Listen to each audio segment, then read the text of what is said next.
Luces en el mar. Debido a lo impresionante que fue la última lectura en la bitácora de papá, la verdad es que dudé bastante en retomar ese viejo libro. Aún así, ahora siento que tengo una deuda con él, por lo que sé que es mi deber terminar de leer la última aventura del viejo en el mar. Aunque siento que es verdaderamente triste leer esta última entrada en su bitácora, debido a que con cada palabra que leo, siento que la distancia con su recuerdo aumenta cada vez más. Es bastante extraño el sentimiento de estar de vuelta, debido al hecho que entregué casi mi vida completa al mar. Es más que obvio decir que tengo muchos sentimientos encontrados. Por un lado, y después de mi retiro, siempre presentí que algún día volvería a las aventuras en estas aguas cálidas.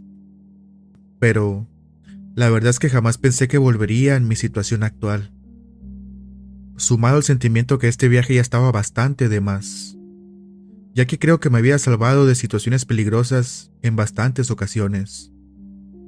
Situaciones peligrosas de las que nos salvamos por muy poco. Aún no paro de sentir que estoy poniendo demasiado a prueba mi suerte. Pero al fin y al cabo, estar en un barco pesquero como este es lo mejor que sé hacer. Nuestra tripulación actual es bastante joven, y aún puedo ver en sus ojos el brillo característico de la aventura y la ambición. Todos estos jóvenes me tratan con mucho respeto, y prácticamente no me dejan hacer cosas pesadas, hecho que sin decir nada, realmente agradezco. Y es por ese motivo que tengo algo de tiempo libre, tiempo que he aprovechado para escribir lo más que he podido, mis aventuras en el mar. La mayoría de esas aventuras en esta bitácora, y algunas otras aventuras que no me pertenecen, en cartas aparte. Habían pasado algunos días, y el ambiente en el barco con los jóvenes era bastante bueno, pero, como es natural en jóvenes de su edad, ellos no se tomaban las cosas muy en serio, y debido a eso, fueron bastante los regaños que les di en los primeros días del viaje.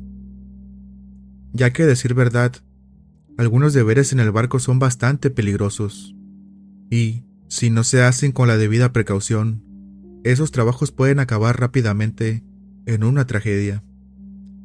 Debido a cada vez que regañaba a esos intrépidos jóvenes, recordaba perfectamente todos esos sermones y regaños que nos daban a Fermín y a mí cuando ambos teníamos la edad de esos jóvenes.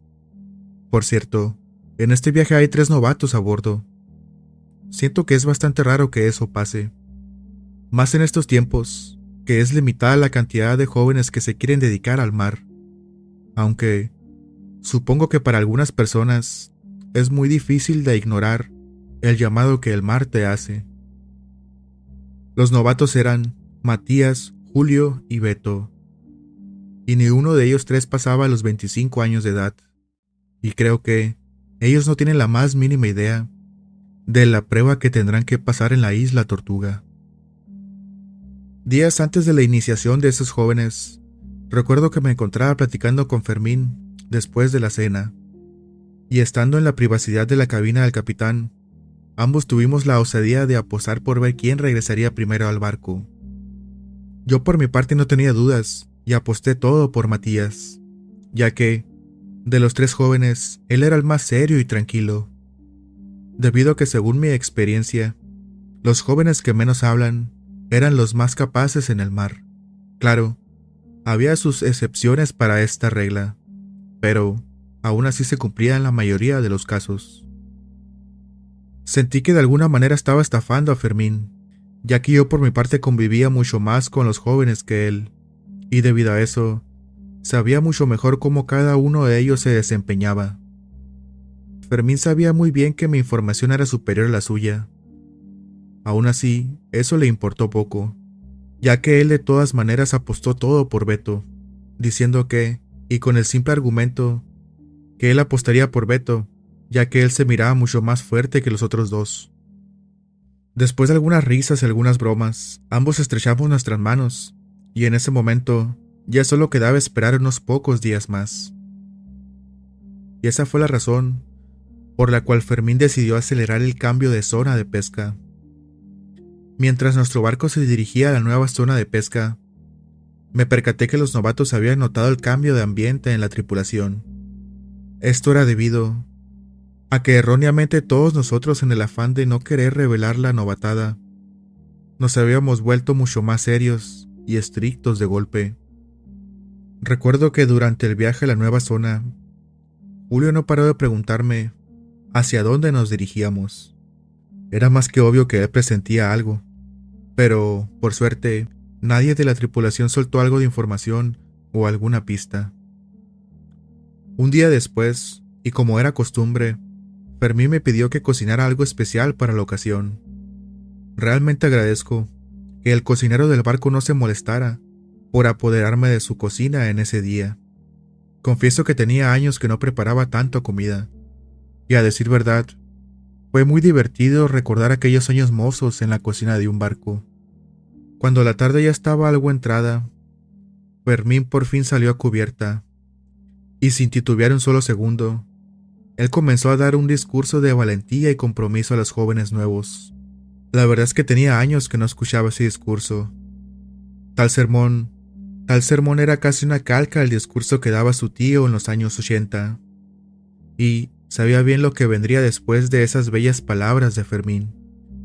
La explicación de lo que ellos debían de hacer fue corta pero bastante concisa, y para ser sincero, quedé bastante sorprendido de que esos jóvenes novatos tomaran esa noticia con tanta tranquilidad, tanto que hasta en ese momento llegué a pensar que esos jóvenes ya sabían lo que venía. Después de que Fermín terminó de decir sus palabras, un silencio abrazó el ambiente por algunos segundos. Silencio que fue roto por Beto. Ahí fue cuando él confesó lastimosamente que él no sabía nadar. La verdad es que siempre me causó mucho conflicto interno el saber cómo alguien que dedica su vida al mar no sabe nadar. Me gustaría decir que estos casos son poco comunes, pero la verdad es todo lo contrario. El hecho de que Beto fuera incapaz de nadar hizo que automáticamente ganara la apuesta contra Fermín. Confieso que estaba algo feliz por ganar dicha apuesta, pero al mismo tiempo me sentía algo triste, ya que sabía bien que dejaríamos a Beto en el próximo puerto que amarráramos. Confieso que fue bastante nostálgico observar a ese par de jóvenes prepararse para ir nadando a la isla Tortuga. Tenía años que no presenciaba tal ritual.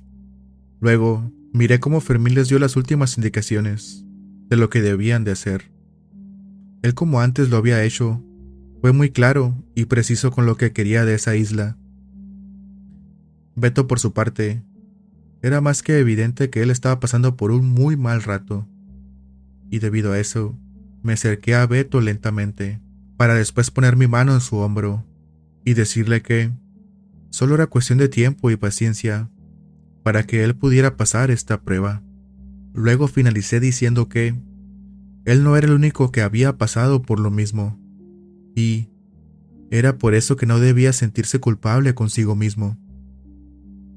Después de unos minutos más, vi cómo uno de los muchachos lanzó el ancla al mar, debido a que para ese momento ya habíamos llegado a la distancia correcta para la prueba. Ambos jóvenes se veían ansiosos por saltar al agua. Luego, y sin ninguna vacilación, ambos hicieron lo propio. Mientras observábamos cómo Matías y Julio nadaban hacia la isla Tortuga, Fermín aprovechó y se acercó a nosotros. Ahí fue cuando él le explicó a Beto que lo dejaríamos en el momento que llegáramos al puerto de Santa Rosalía. La cara de tristeza de Beto lo decía todo, para luego Fermín terminar diciendo que le dejaríamos dinero suficiente para la comida y el ferry de regreso a casa. Vi cómo Beto, después de escuchar esas palabras, agachó su cabeza y se llevó sus manos a la cara. Miré cómo nuestro capitán comenzó a alejarse de nosotros, y cuando estaba a unos pasos de distancia, escuché cómo Fermín le dijo a Beto que con gusto lo aceptaría el próximo año. Fue imposible no sentirme conmovido por esa escena, ya que sabía perfectamente que Beto realmente disfrutaba estar en el mar, y me llenaba el corazón de gusto saber que la próxima temporada él tendría otra oportunidad. Mientras todo ocurría, decidí ir a la cocina para comenzar los preparativos del banquete. Estando ahí, sentí como mis manos dolían un poco, Creo que era debido a toda la preparación del banquete, por lo que decidí salir un poco a cubierta para pedir ayuda. Claro, el elegido para dicha ayuda fue Beto. Creo que debido a la tristeza por la que estaba pasando en ese momento, Beto dudó un poco al levantarse de esa cubeta, pero al final él lo hizo y me ayudó de una muy buena gana con el banquete. En un parpadeo, pasaron 20 minutos más, y la noche para ese momento ya era prácticamente dueña del cielo. Por otra parte, la mesa ya estaba lista y servida, sumado a que la mayor parte de la tripulación ya estaba sentada y a la espera de ese par de novatos. Luego, tomé asiento al lado de Andrés, para después comenzar a divagar un poco en mis recuerdos. En ese momento trataba de recordar cuánto tiempo nos había tomado a nosotros completar dicha prueba, pero sinceramente no lo logré, por lo que decidí preguntarle a Fermín, el cual ya estaba también en la mesa. Miré cómo Fermín lo pensó por algunos segundos. Luego me contestó que nosotros nos habíamos tomado un poco más de media hora. Con esa pregunta la plática en la mesa comenzó a fluir. Recuerdo que Octavio, quien era el maquinista del barco, mencionó que media hora era el tiempo promedio que se tardaban en regresar de la isla.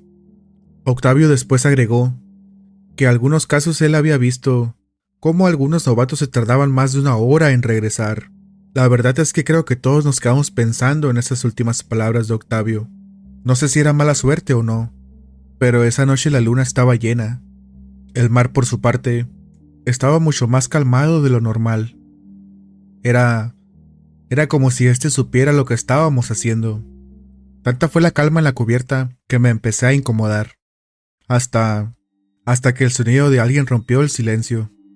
Al escuchar eso, todos rápidamente nos levantamos de la mesa y fuimos a ver de quién se trataba. Ahí todos pudimos ver cómo Matías y Julio venían nadando de regreso al barco.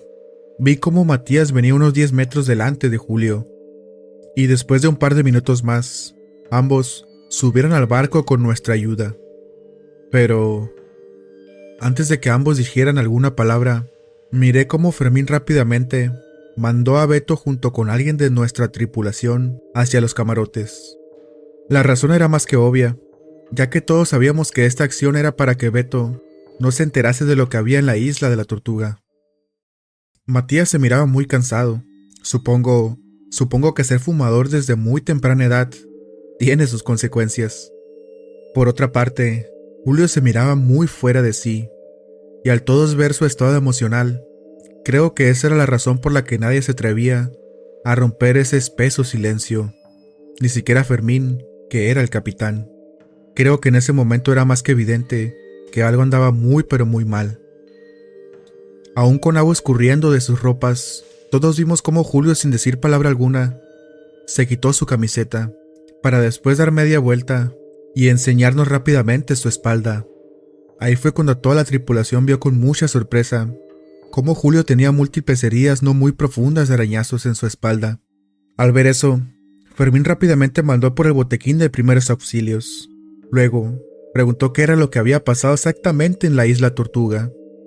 Cuando comencé a escuchar las palabras que decían los jóvenes, me di cuenta que ellos estaban contando una historia casi calcada a todas las que había escuchado de esa isla, pero había una variante diferente, ya que Julio dijo que él había tirado una piedra a la sombra saltarina. Después de esas palabras de Julio, todos nos quedamos en silencio, para luego escuchar cómo Julio se excusaba en el miedo que había sentido en ese momento. Después, Julio dijo con voz entrecortada que debido a eso, la sombra se abalanzó sobre ambos, y que él se había llevado la peor parte de todo. Todos en ese momento nos quedamos perplejos, ya que ni uno de los que estábamos ahí había escuchado que alguna vez nuestra amiga Sombra hiciera eso. «Bueno, tomen asiento», dijo Fermín con voz algo molesta.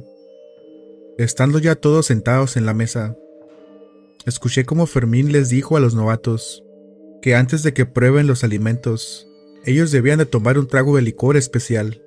Y cuando el trago de licor verde fue puesto frente a ellos, ambos lo tomaron casi sin titubear. Y después de ese amargo trago, Fermín les dijo que quedaba totalmente prohibido decirle a Beto lo que habían visto en la isla Tortuga. Después Fermín mandó a uno de los muchachos para que llamara a Beto a la cena. Decir que esa noche me llenaron de elogios por la cena, creo que es decir poco, y, a decir verdad, mi corazón se llenó de alegría al saber que aún tenía el toque en la cocina. Después de cenar y celebrar un poco, todos ya se habían ido a sus camarotes a descansar. Yo por mi parte, aún estaba en cubierta, fumándome el último cigarrillo del día. Después, Octavio, quien era el ayudante directo de Fermín, llegó a hacerme compañía.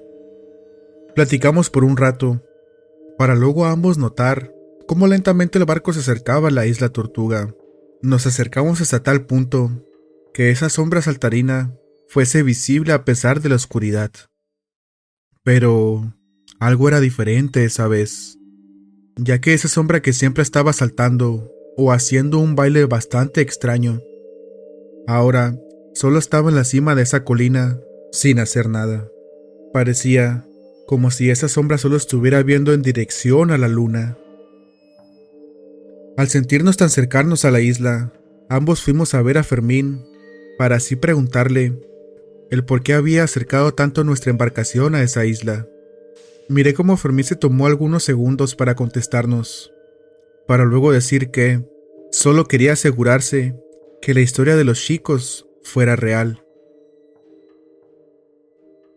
Para luego relatarnos una pequeña historia de su tío, ya que según Fermín, hace algunos años a un tripulante de su tío le había sucedido algo muy similar, y que después de lo ocurrido a ese novato, el habitante en la isla Tortuga no saltó durante 3 largos años, pero la peor parte era que durante esos 3 años, toda la pesca bajó significativamente en las zonas cercanas a la isla.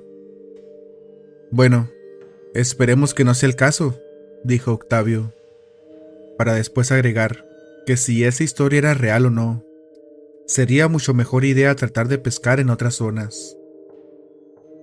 El rumbo que llevábamos esa noche era más que obvio, ya que ni siquiera tuve que preguntar, al saber muy bien que iríamos a Santa Rosalía para hacer esos collares de la suerte de roca volcánica.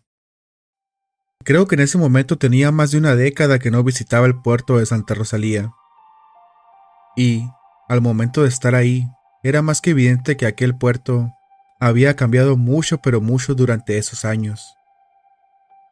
El día en tierra se pasó bastante rápido. Usé casi todo mi tiempo en tierra para pasear por ese pueblo, y, al recorrer de nuevo esas viejas calles, un sentimiento nostálgico pegó muy duro en mis recuerdos. Pero aún así, el que se llevó definitivamente la peor parte fue Beto. La verdad es que no negaré que me sentí bastante mal por él, pero, aún así, una parte de mí sabía bien que él lo intentaría de nuevo el siguiente año. Fermín, al momento de darles los collares a los jóvenes, también les explicó lo que habitaba en esa isla. Duramos un día más en los muelles de Santa Rosalía. Luego, después de ese día, salimos por la mañana a primera hora. Mientras nos alejábamos de ese bello puerto, aproveché el poco trabajo y fui a platicar con Fermín. Fue acerca de la mala pesca que podríamos tener en la zona que estábamos. Era más que obvio que mi inquietud era debido a lo ocurrido con Matías y Julio. Fermín, para mi sorpresa, se quedó muy pensativo después de mis palabras, para después decir que él sabía que las demás zonas decentes para pescar ya estaban ocupadas, por lo que después dijo las palabras que tanto me temía, diciendo que si queríamos salvar ese viaje de pesca, la única buena opción que teníamos era ir a la zona cero. La verdad me sentí algo molesto al escuchar esas palabras, ya que según había un acuerdo no escrito entre ambos para no ir de nuevo a esa zona por ningún motivo. Discutimos en la cabina del capitán por más de 1 hora, y después de escuchar todas las razones válidas de Fermín, no me quedó más opción que simplemente aceptar. Tristemente, esas palabras fueron las últimas escritas por mi padre en su bitácora. Aún tengo algunas cartas de papá sin abrir. Hace algunos días, de nuevo rejunté todo el valor posible para por fin leer 2 cartas provenientes de Fermín.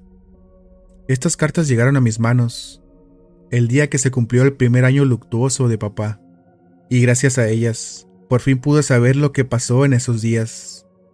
Cabe decir que nadie además de mí sabe de la existencia de estas cartas. Hola Martín, es impresionante lo rápido que pasó este primer año desde que tu padre ya no está con nosotros. Y está por demás decir que la herida de perder a alguien que convivió con nosotros por tantos años aún sigue doliendo demasiado, aunque dudo mucho que te diga algo que no sabes. Lamento no haberte mandado este par de cartas antes, pero, siendo totalmente sincero, la culpa no me lo permitía. Aún así, creo que mereces saber cómo pasaron las cosas ese día. Habían pasado un par de días desde que partimos de los muelles de Santa Rosalía. Para ese momento, nos encontrábamos como a mediodía de la zona cero. Supongo que, si leíste la bitácora de tu padre, ya debes de saber bien que ambos odiábamos esa zona.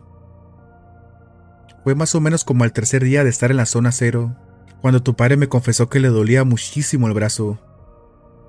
Curiosamente, era el brazo donde tenía la cicatriz de quemadura, cicatriz de la que ya debes saber su procedencia. La verdad es que al inicio pensé que ese dolor era algo normal, pero después tu padre me confesó que cada que estaba cerca de esta zona, le pasaba lo mismo, y que entre más cerca de la zona estaba, más aumentaba el dolor en su brazo. Para su mala fortuna, la pesca esos días estaba siendo muy buena, y debido a la pesca, toda la tripulación estaba muy emocionada, al todos saber que, con esas cantidades de pesca, a todos nos iría muy bien económicamente. Pero, a pesar de saber que las ganancias serían buenas, tanto tu padre como yo no estábamos para nada cómodos ahí. Recuerdo que la noche en que todo sucedió, le había encargado el timón a mi segundo al mando, acción que fue para simplemente poder ir a cenar. Cuando entré a la cocina, me encontré a tu padre acomodando algunas ollas. Luego me dijo que me estaba esperando para cenar, y que la mayoría de los muchachos ya se habían ido a descansar, debido a que había sido un día muy pesado para todos. Los dos esa noche cenamos una sopa de res que él había preparado. Sinceramente siempre fue muy impresionante para mí el ingenio y el sabor que tenían sus comidas.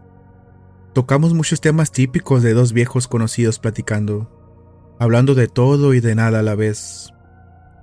Lo único raro que recuerdo en la plática de esa noche fue el momento que él mencionó con un tono muy frío en su voz que si algo le llegaba a ocurrir en el mar, yo tendría el deber de mandarte a ti todo lo que alcanzó a escribir en su bitácora y en esas cartas. Sé perfectamente que tú y él siempre tuvieron muchas diferencias, pero déjame decirte que él te amó mucho más de lo que pudo demostrar en vida. Y aunque nunca te lo dijo, él siempre estuvo muy orgulloso de tus logros. Era como si él presintiera que algo más ocurriría esa noche. Luego de sus frías indicaciones, ambos salimos a cubierta a fumar un cigarrillo. Mientras estábamos a la intemperie, comenzamos a notar cómo el clima estaba cambiando poco a poco, agregando el hecho de que a lo lejos se podían divisar algunas nubes. Por consiguiente, un viento que provenía del sur se comenzó a percibir en la cubierta. Ojalá no sea una tormenta relámpago, dijo tu padre. Luego, Raúl, que era uno de los pescadores con más experiencia, llegó a cubierta donde nosotros estábamos y se unió a la plática. Lo primero que comentó Raúl al llegar fue que el mar levemente parecía agitado.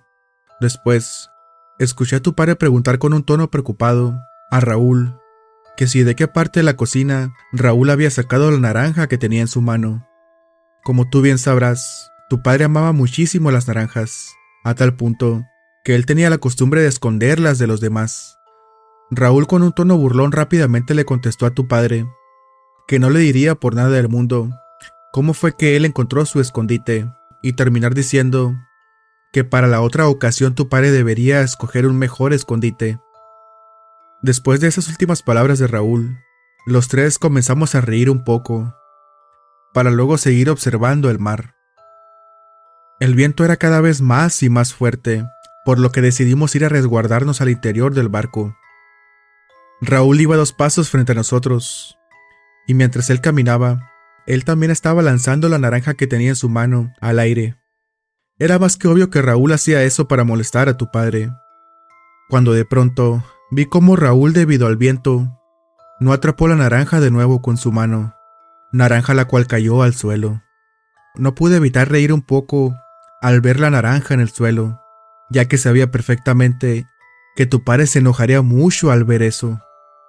Por el hecho de que tu padre venía detrás de mí, rápidamente giré hacia atrás para ver su reacción.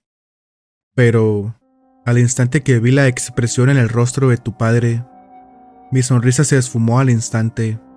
Al principio no entendí por qué miraba esa simple naranja en el suelo con tanto terror. Pero, después de 3 segundos más, lo entendí. Esa naranja, no había hecho ningún ruido al caer al suelo. Y tardé aún menos en darme cuenta que el sonido característico que el viento hacía también se había esfumado, debido a que solo podíamos sentir esas ráfagas de viento, pero no escucharlas. Ni siquiera había terminado de procesar lo que pasaba con el sonido, cuando una luz blanca e intensa comenzó a brillar debajo de nuestro barco. Parecía que después de todos esos años, otra vez todo estaba sucediendo de nuevo. Raúl por su parte se quedó petrificado, viendo cómo el oscuro mar se iluminaba. Luego, di 3 pasos en dirección a Raúl, para luego tomarlo de su hombro y moverlo con la intención de que reaccionara. Pero las cosas parecían ser diferentes como la primera vez, ya que en esa ocasión parecía que no había esferas de luz que nos protegieran de ese maldito cilindro. Cuando regresé la mirada hacia tu padre, vi cómo él estaba de rodillas en la cubierta, tomándose uno de sus brazos, con un gesto de mucho dolor. Y a pesar que no lograba escucharlo, supe por su gesticulación que él estaba sufriendo mucho. Decir que esta parte ha sido difícil de escribir, creo que es decir poco. Y creo que jamás terminaré de lamentar el hecho de que hayan realizado un funeral con ataúd vacío. No es excusa, pero todo fue demasiado rápido, ya que, en un parpadeo, ese mismo cilindro que años atrás se había llevado Hugo, ahora se había postrado sobre tu padre. En ese momento no podía creer que esto estaba pasando de nuevo, y sin previo aviso, tu padre desapareció junto con la luz. Al instante de ver eso, caí sobre mis rodillas, y de reojo pude ver cómo otra luz ahora se había postrado sobre Raúl. En ese momento, lo único que pude pensar fue que los 3 sufriríamos el mismo destino que Hugo. En esos eternos segundos, miré pasar toda mi vida frente a ellos. Creo que pasé unos 30 segundos arrodillado en cubierta, y debido al vaivén y al movimiento del barco, la naranja que antes tenía Raúl en sus manos llegó a mis piernas. En el instante que escuché esa naranja rodar por la cubierta, me percaté que el sonido había vuelto. Dudé mucho en girar mi cabeza hacia donde Raúl estaba, ya que de alguna u otra manera debía corroborar mis temibles sospechas, pues estaba bastante seguro que Raúl también había sido pulverizado por la luz. Pero, aun con lo horrible de lo ya sucedido, mi mente estaba lejos de estar lista para lo que vería esa noche, ya que cuando giré mi cabeza hacia la dirección donde estaba Raúl, para mi alivio pude verlo tirado en el suelo, aunque a pesar de la oscuridad noté algo diferente en él, ya que estaba seguro que Raúl no estaba vestido de esa manera. Con mucha duda, y sinceramente esperando lo peor, me acerqué lentamente a Raúl, el cual parecía estar inconsciente, ya que no respondía a mis llamados. Martín, sé que esta parte de la carta será muy difícil de creer, pero en el momento que me acerqué a Raúl, me di cuenta que la persona que estaba en el suelo era Hugo. Así es, el joven que hacía más de 40 años se había esfumado frente a nosotros. Ahora estaba ahí tirado inconsciente en la cubierta de mi barco.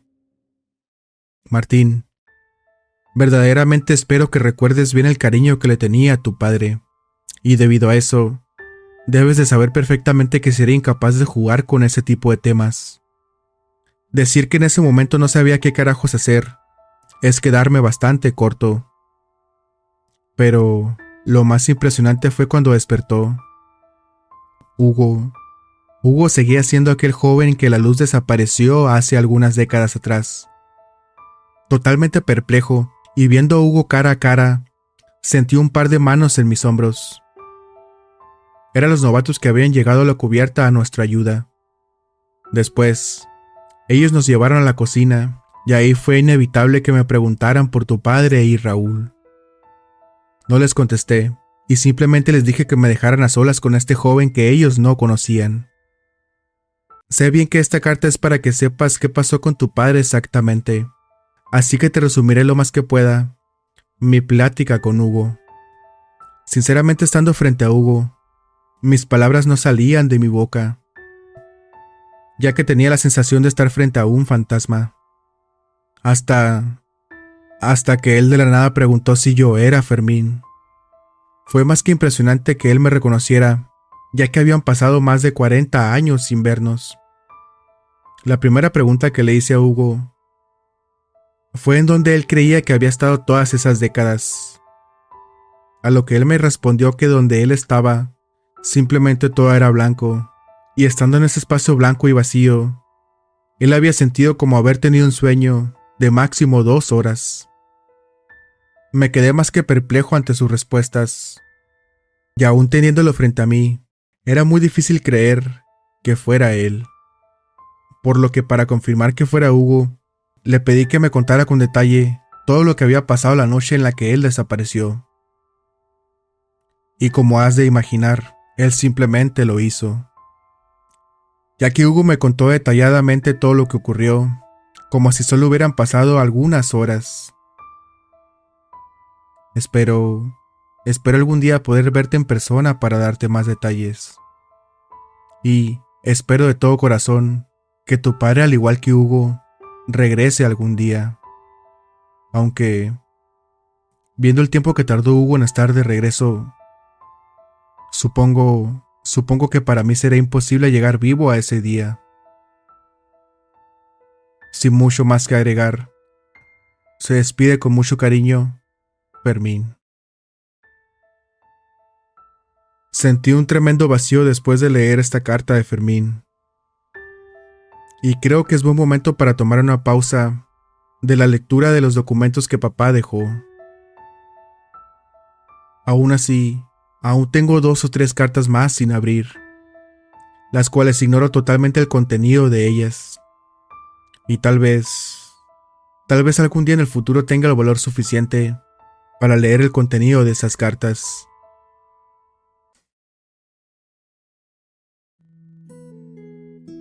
Si el video te gustó, sería de gran ayuda tu like y tu comentario. Suscríbete y activa las notificaciones para estar al tanto de las próximas entregas.